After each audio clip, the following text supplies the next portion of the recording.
College പോകണമാണ്.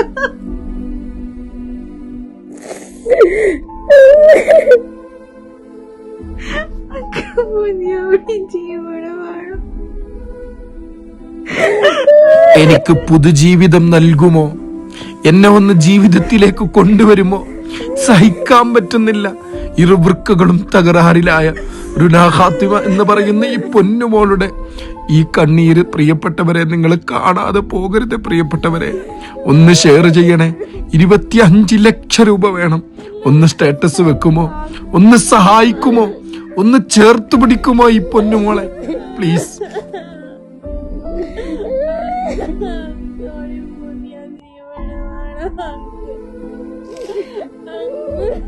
ഭക്ഷണം കഴിക്കാൻ പറ്റാതെ ഈ മോൾ അനുഭവിക്കുന്ന വേദനകൾ അവർ പറയുമ്പോ വല്ലാത്തൊരു സങ്കടമാണ്. നമ്മളല്ലാതെ ചേർത്ത് പിടിക്കാൻ ആരുമില്ല. നിങ്ങളെല്ലാവരും സഹായിക്കണം. നിങ്ങളെല്ലാവരും മാക്സിമം ഈ വീഡിയോ ഷെയർ ചെയ്യണം. ഈ ഉമ്മയുടെ കണ്ണീര് നിങ്ങൾ കാണാതെ പോകരുത് എന്ന് വിനയത്തിന്റെ ഭാഷയിൽ ഞാൻ അഭ്യർത്ഥിച്ച് വാക്കുകൾ നിർത്തുന്നു. അസ്സലാമു അലൈക്കും.